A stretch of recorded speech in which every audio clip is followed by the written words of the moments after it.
এই মুহূর্তে যে খবরের দিকে নজর রাখবো, ট্যাপ কেলেঙ্কারিতে গ্রেপ্তার আরো এক। যেমনটা জানা যাচ্ছে, ওষুধ দোকানের এক ব্যবসায়ী, তাকে গ্রেপ্তার করা হয় এই ঘটনায়।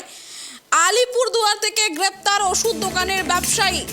ট্যাপ কেলেঙ্কারিতে বা আলিপুরদুয়ার জেলার এক ওষুধের দোকানের ব্যবসায়ীকে গ্রেপ্তার করলো বিধাননগর কমিশনের ক্রাইম ব্রাঞ্চের একটি বিশেষ দল। এই নিয়ে বিস্তারিত জানবো। টেলিফোন লাইনে আমাদের প্রতিনিধি রয়েছে অনিশা।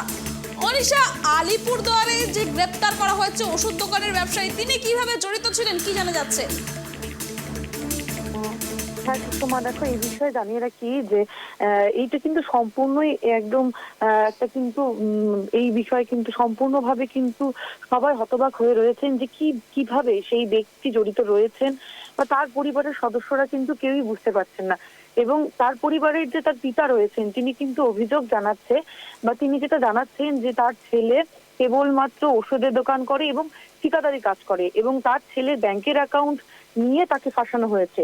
তার ছেলে এই রকম ঘটনার সাথে কোনোভাবেই যুক্ত নয় এবং তিনি কিন্তু এও জানিয়েছেন যে এই বিষয়ে তারা কিন্তু আইনিভাবে লড়বেন এবং তিনি কিন্তু এও জানিয়েছেন যে এই বিষয়ে তার ছেলে কিন্তু কোনোভাবেই জড়িত নয়।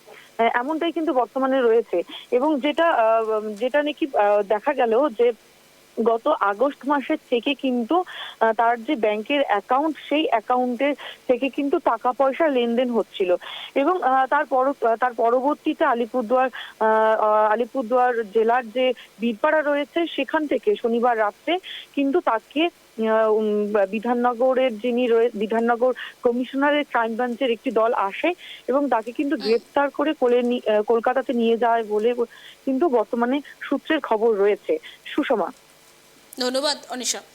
একদম ট্যাপ কেলেঙ্কারিতে এবার আলিপুরদুয়ার জেলার এক ওষুধের দোকানের ব্যবসায়ীকে গ্রেপ্তার করলো বিধাননগর কমিশনারেটের ক্রাইম ব্রাঞ্চের একটি বিশেষ দল। শনিবার রাতে ওই অসাধু চক্রে জড়িত সন্দেহে আলিপুরদুয়ারের বীরপাড়া চৌপতি এলাকায় থেকে তাকে গ্রেপ্তার করা হয়। কলকাতা পুলিশের একটি বিশেষ ব্রাঞ্চ এসে তাকে গ্রেপ্তার করে।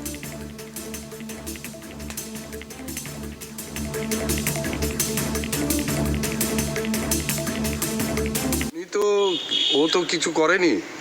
হ্যাঁ, এখন ট্যাপ থেকে কে কি করেছে সেটা তো ও বলতে পারছে না।